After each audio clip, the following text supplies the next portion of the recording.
Olá, o tema hoje é hipotireoidismo.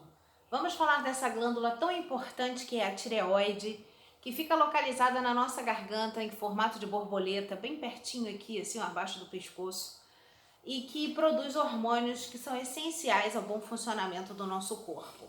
Os hormônios T3, hormônios T4, você já deve ter prestado atenção que quando você vai ao médico, ele sempre pede uma contagem de T3 e T4 para ver como é que o seu metabolismo está funcionando. Por quê? Porque essa glândula e esses hormônios são de fundamental importância para o nosso bom funcionamento do organismo de uma forma geral, tá? Relacionada com órgãos vitais, enfim. E o hipotireoidismo significa que essa glândula está produzindo esses hormônios em menor quantidade do que aquela que seu organismo precisa. Então, a baixa desses hormônios faz com que o nosso corpo funcione mais lentamente. E daí a gente pode acontecer o quê? Uma memória, perda de memória, tá? A gente tem uma memória mais enfraquecida, a gente não se lembra tantas coisas.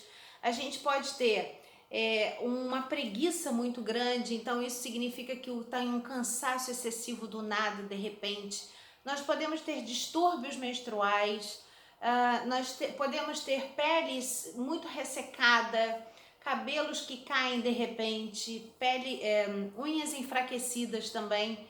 Então tem toda uma relação com o metabolismo de uma forma geral. Até batimento cardíaco pode diminuir com relação ao hipotireoidismo.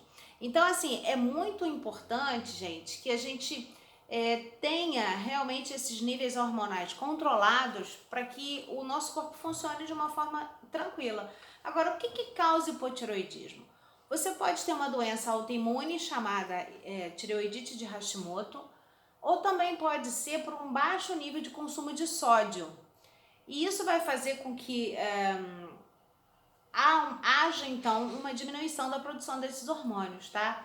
É só tratar isso, ir ao endocrinologista, fazer essa reposição hormonal para que você fique bem e para que você consiga controlar essa doença que é crônica, tá? Uma vez detectado isso, você vai estar sempre tendo que tomar esses hormônios.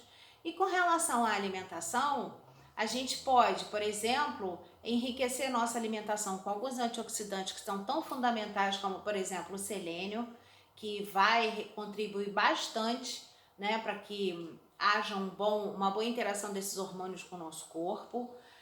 O selênio eu já falei várias vezes, inclusive em outros temas, que castanha do Pará, por exemplo, tem uma excelente fonte de selênio, né? Uma das. Mas a gente também consome selênio, consome em algumas outras cereais integrais, grãos, enfim. Bom, a gente também pode fazer o controle do sódio, né? Que o sódio também como uma das causas, se a gente tem o sódio muito baixo no organismo. Mas assim, eu acredito muito que aqui na cidade a gente nem tenha muito esse problema por conta até da alimentação que nós fazemos no dia a dia. A gente come alimentos enriquecidos com sódio. O sal de cozinha, por exemplo, é rico em sódio, né? Então, se a gente fizer o uso de sódio de 4 gramas, por exemplo, como eu já falei lá na hipertensão, no tema hipertensão como sendo ideal para o nosso dia a dia, a gente já consegue solucionar esse problema. E tem alguns outros, a alga marinha, alguns frutos do mar, né? Então esse pode ser um aporte bom de fonte de sódio para gente. A soja, por exemplo, o espinafre, o brócolis, a couve de Bruxelas, que é uma couve bem miudinha, assim, verdinha, que aqui no Brasil a gente nem consome tanto, pelo menos aqui no Rio. Mas esses alimentos podem interferir no funcionamento de como esses hormônios podem ser absorvidos ou não pelo nosso organismo. Mas se você comendo quantidade excessiva, esses estudos que foram feitos, então, realmente sugerem uma quantidade muito grande desses alimentos para que haja essa interferência direta com relação ao hipotireoidismo. Agora, durante a semana, como sempre, né, eu vou trazendo esses posts, vários posts para vocês com relação ao tema, e aí vou dizendo para você mais detalhes dessa relação de tireoidite de Hashimoto com o hipotireoidismo.